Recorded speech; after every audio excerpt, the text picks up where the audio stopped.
महाभारत का युद्ध क्यों हुआ? ये सवाल हर किसी के मन में कभी ना कभी जरूर आता है। और अगर हम गीता अध्याय 1 को शुरू करने जा रहे हैं तो उससे पहले ये पृष्ठभूमि समझना बहुत जरूरी है। तो आइए मैं इसे आपको अच्छी तरह से समझाता हूं ताकि आपके मन में कोई प्रश्न बाकी ना रहे। बहुत समय पहले हस्तिनापुर नाम का एक समृद्ध और शक्तिशाली राज्य था। यहां एक महान राजा थे शांतनु। उनके जीवन में कई मोड़ आए, लेकिन सबसे महत्वपूर्ण मोड़ तब आया जब उन्होंने गंगा और बाद में सत्यवती से विवाह किया। गंगा से उन्हें एक पुत्र मिला, भीष्म। वो भीष्म जिनका संकल्प था, मैं कभी विवाह नहीं करूंगा और सदा हस्तिनापुर की रक्षा करूंगा। सत्यवती से राजा शांतनु को 2 पुत्र हुए, चित्रांगद और विचित्रवीर्य। चित्रांगद युद्ध में मारे गए और विचित्रवीर्य की मृत्यु भी बिना संतान के हो गई। अब प्रश्न उठा, सिंहासन का उत्तराधिकारी कौन होगा? तब आए व्यास जी, जिन्होंने नियोग प्रथा से विचित्रवीर्य की रानियों से 3 पुत्र उत्पन्न किए, धृतराष्ट्र, पांडु और विदुर। धृतराष्ट्र अंधे थे लेकिन शक्तिशाली थे। पांडु बलवान, साहसी और योग्य शासक थे। विदुर धर्म्य थे, परंतु राज सिंहासन के योग्य नहीं थे क्योंकि उनकी माता दासी थी। अब क्योंकि धृतराष्ट्र अंधे थे और शास्त्रों के अनुसार अंधा राजा नहीं बन सकता था, इसलिए सिंहासन पर बैठाया गया पांडु को। पांडवों और कौरवों का जन्म। पांडु की 2 रानियां थी, कुंती और माद्री। पांडु को एक श्राप मिला था कि अगर वो अपनी पत्नियों से संबंध बनाते हैं तो मृत्यु निश्चित है। इसलिए कुंती ने अपने पूर्व प्राप्त वरदान से देवताओं का आह्वान किया और धर्मराज यम, वायु, इंद्र और अश्विनी कुमारों से 5 पुत्र प्राप्त किए। युधिष्ठिर, धर्मराज यम से, भीम, वायुदेव से, अर्जुन, इंद्रदेव से, नकुल और सहदेव, माद्री के पुत्र अश्विनी कुमारों से। ये कहलाए पांडव। उधर धृतराष्ट्र और गांधारी को 100 पुत्र हुए। सबसे बड़ा था दुर्योधन और उसका सबसे प्रिय भाई दुशासन। इन सभी को कहा गया कौरव। शत्रुता की शुरुआत और विष का बीज। अब कहानी तेजी से करवट लेती है।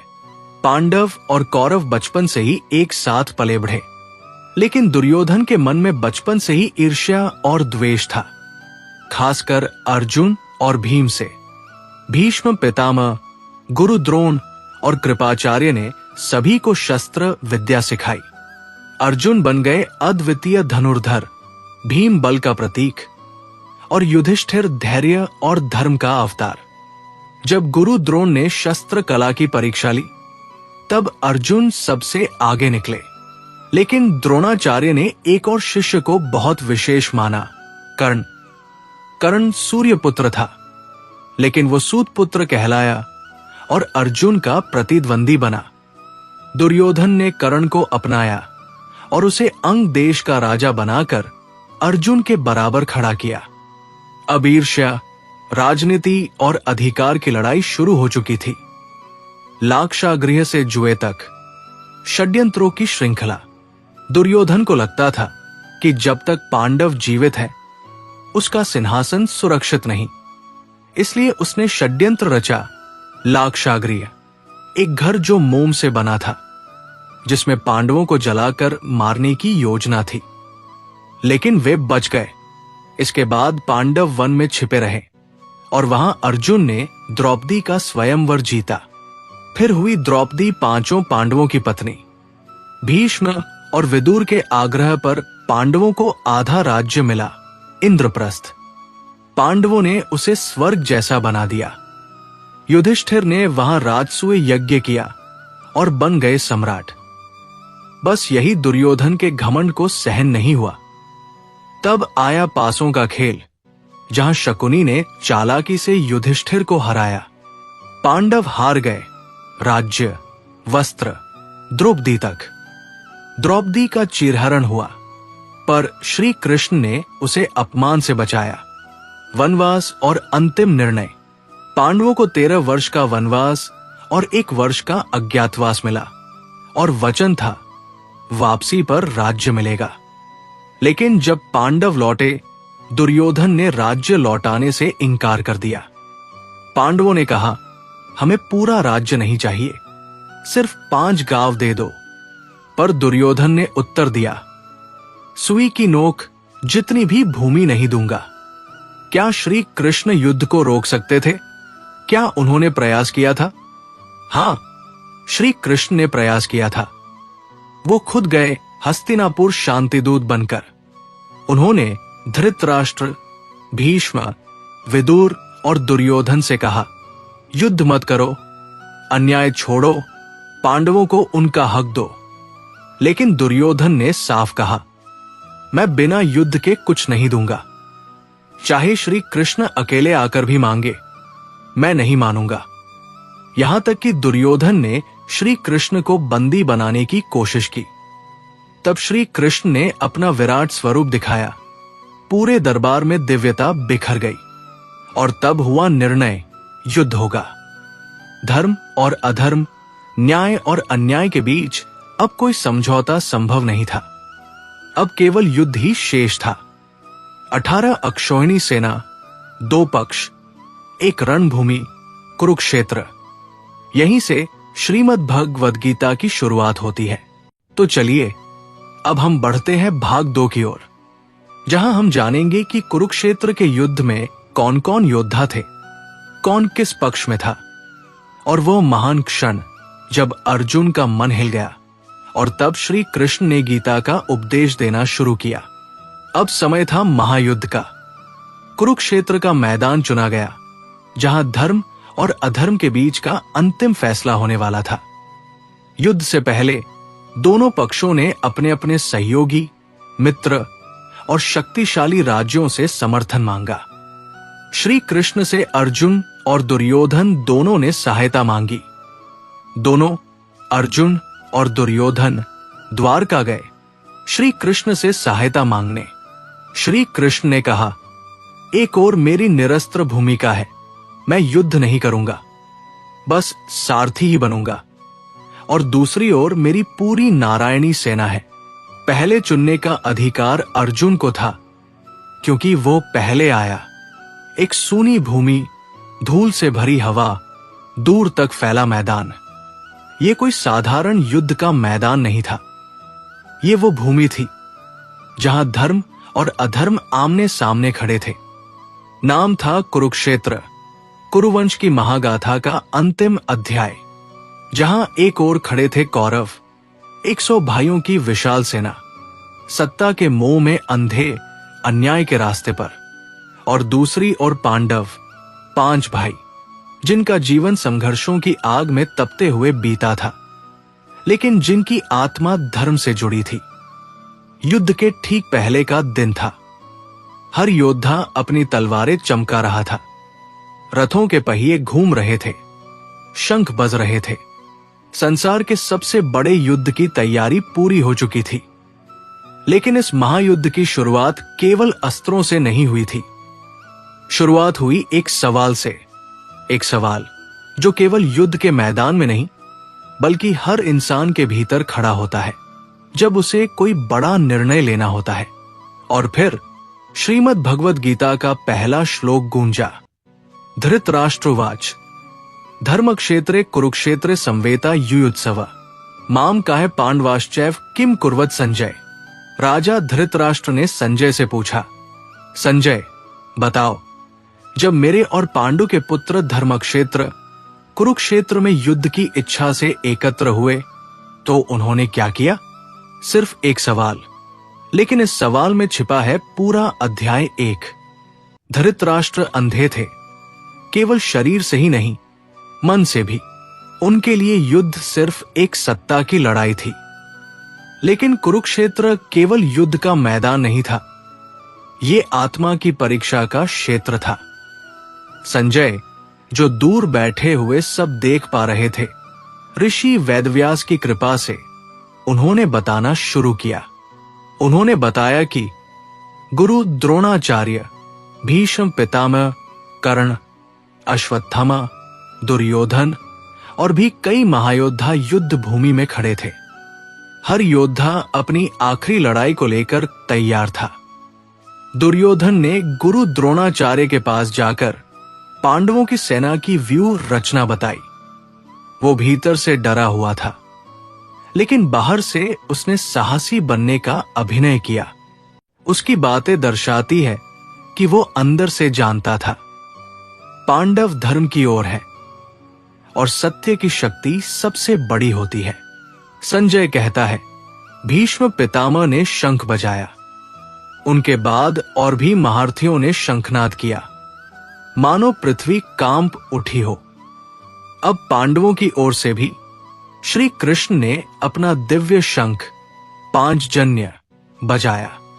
अर्जुन ने देवदत्त, भीम ने पौंड्र और बाकी वीरों ने भी अपने अपने शंख बजाकर धर्म की घोषणा कर दी।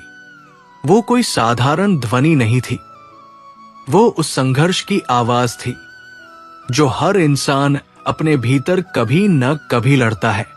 धर्म बनाम मोह, कर्तव्य बनाम भावना। अब आता है वो क्षण जो इस अध्याय का सबसे भावनात्मक, सबसे गहरा और सबसे महत्वपूर्ण हिस्सा है। अर्जुन, जो पांडवों की ओर से सबसे महान धनुर्धर थे, उन्होंने श्री कृष्ण से कहा, हे माधव, मेरा रथ दो सेनाओं के बीच ले चलो ताकि मैं देख सकूं कि मुझे किससे युद्ध करना है। श्री कृष्ण, जो सिर्फ रथसारथी नहीं बल्कि साक्षात ईश्वर थे, उन्होंने अर्जुन का रथ दोनों सेनाओं के बीच ले जाकर खड़ा कर दिया। वहीं जहां भीष्म खड़े थे, गुरु द्रोण खड़े थे और वे सारे संबंध जिनके साथ अर्जुन ने जीवन जिया था। अर्जुन ने देखा अपने सामने वे सब लोग खड़े हैं जिन्हें वो सम्मान करता है, जिनसे वह प्रेम करता है। और फिर एक योद्धा टूटने लगा। अर्जुन की सांसें तेज हो गईं, उसका धनुष कांपने लगा, शरीर शिथिल हो गया। वो बोला, हे केशव, मैं इनसे युद्ध नहीं कर सकता। ये मेरे अपने हैं, मैं कैसे इन्हें मार दूं? यहां पर वो अर्जुन नहीं बोल रहा था जो युद्ध का नायक था। यहां वो मनुष्य बोल रहा था जो मोह, करुणा और भ्रम में फंसा हुआ था। अर्जुन की आंखों में आंसू थे। वो अपने धनुष को नीचे रख देता है और श्री कृष्ण से कहता है, हे गोविंद, मैं युद्ध नहीं कर सकता। मुझे कोई राज्य नहीं चाहिए, कोई विजय नहीं चाहिए। वो जमीन पर बैठ गया। एक ऐसा क्षण जहां शक्ति थक कर बैठ गई और आत्मा एक उत्तर की तलाश में भटकने लगी। यही है श्रीमद् भगवद गीता का पहला अध्याय, जिसे कहते हैं अर्जुन विषाद योग, अर्जुन का शोक। लेकिन ध्यान दो भाइयों, यही शोक, यही टूटना हर महान परिवर्तन की शुरुआत है। इस अध्याय से हमें क्या सीख मिलती है? हमें यह समझ आता है कि सबसे बड़ा युद्ध बाहर नहीं, हमारे अंदर होता है। कभी कभी हम सही होते हुए भी निर्णय नहीं ले पाते क्योंकि भावनाएं और संबंध हमें रोकते हैं। और सबसे जरूरी बात, जब हम अपने भ्रम में फंसते हैं तब किसी श्री कृष्ण की जरूरत होती है जो हमें प्रकाश की ओर ले जाए, कर्म के रास्ते पर खड़ा करे। अब हम उस मोड़ पर हैं जहां कहानी असली रूप में करवट लेती है, जहां अर्जुन जमीन पर बैठा है, भ्रम में, दुख में, मोह में डूबा हुआ, और वहां खड़े हैं श्री कृष्ण, ना सिर्फ एक सारथी बल्कि इस सृष्टि के संचालक। दोस्तों, उस समय युद्ध भूमि में दो बातें एक साथ हो रही थी। एक ओर युद्ध की तैयारी अपने चरम पर थी और दूसरी ओर अर्जुन की आत्मा सवालों के अंधकार में उलझ चुकी थी। कुरुक्षेत्र का मैदान अब एक युद्ध भूमि से ज्यादा एक गहन संवाद का मंच बन चुका था। श्री कृष्ण ने देखा जो योद्धा अभी तक अजय था वो अपने ही विचारों से पराजित हो चुका है। अर्जुन ने श्री कृष्ण से कहा, हे जनार्दन, मैं देख रहा हूं कि मेरे सामने गुरु है, पितामह है, भाई है, पुत्र है, मित्र है। मैं इन्हें मारकर क्या पाऊंगा? अगर राज्य, सुख और समृद्धि इन सब की मृत्यु पर आधारित होगी तो मैं ऐसे राज्य को नहीं चाहता। अर्जुन का हृदय करुणा से भर गया। उसने श्री कृष्ण से स्पष्ट कहा, हे मधुसूदन, मेरी बुद्धि भ्रमित हो गई है, कृपया मुझे उपदेश दे। मैं आपका शिष्य हूं, मुझे मार्ग दिखाइए। अब देखिए दोस्तों, यहीं से श्रीमद् भगवद गीता का असली प्रारंभ होता है। ध्यान देना जरूरी है, जब तक अर्जुन खुद को श्री कृष्ण का मित्र मानता रहा तब तक वो मार्गदर्शन नहीं पा सका। लेकिन जैसे ही उसने कहा, मैं अब आपका शिष्य हूं, मुझे सिखाइए, तभी भगवान श्री कृष्ण ने ज्ञान की गंगा बहानी शुरू की। लेकिन अभी पहले अध्याय के अंत में श्री कृष्ण मौन है। वो अर्जुन को पहले पूरी तरह से टूटते हुए देख रहे हैं, क्योंकि जब तक अहंकार और भ्रम नहीं टूटता, सत्य की बात दिल में नहीं उतरती। पहला अध्याय यही खत्म होता है, जहां अर्जुन अपने धनुष को नीचे रखकर युद्ध से पीछे हट जाता है। वो कहता है, मैं युद्ध नहीं करूंगा। और श्री कृष्ण एक शांत मुस्कान के साथ उसकी ओर देखते हैं, जैसे कह रहे हो, अब तू तैयार है, अब मैं तुझे वो ज्ञान दूंगा जो तुझे उठाएगा, जो तुझे संसार की सीमाओं से परे ले जाएगा। अब आइए, इस अध्याय से हम क्या सीख सकते हैं? जब जीवन हमें सबसे कठिन निर्णय लेने पर मजबूर करता है, तो सिर्फ बाहरी शक्ति नहीं, आंतरिक स्थिरता जरूरी होती है। कभी कभी सबसे वीर व्यक्ति भी भ्रमित हो जाता है, और यही भ्रम अगर सही मार्गदर्शन से मिल जाए तो जीवन का सबसे बड़ा मोड़ बन सकता है। अर्जुन की तरह ही हम सब भी किसी न किसी मोर्चे पर खड़े होते हैं, जहां भावनाएं, संबंध और कर्तव्य आपस में टकराते हैं। हमें भी एक कृष्ण चाहिए, कोई ऐसा जो हमें सच्चा मार्ग दिखाए, जो हमें हमारी शक्ति का स्मरण कराए। दोस्तों, पहला अध्याय भले ही अर्जुन के विषाद पर खत्म होता है, लेकिन असल में ये ज्ञान की पहली सीढ़ी है। ये दिखाता है कि जितनी बड़ी चुनौती हो, जब मनुष्य सत्य की तलाश करता है तो भगवान स्वयं उसके जीवन में उत्तर बनकर आते हैं। अब बताइए दोस्तों, क्या हम श्रीमद् भगवद गीता का दूसरा अध्याय शुरू करें? अगर आप इसी तरह से अध्याय 2 सुनना और समझना चाहते हैं तो आप अपना समर्थन दीजिएगा। आप इस वीडियो को लाइक कीजिए, अपने परिवार के लोगों के साथ इसे शेयर कीजिए। तो दोस्तों, आज के इस वीडियो में इतना ही। अगर ये वीडियो अच्छी लगी हो तो हमारे चैनल द अल्टीमेट स्टोरी को सब्सक्राइब करना ना भूलें। जय श्री कृष्ण।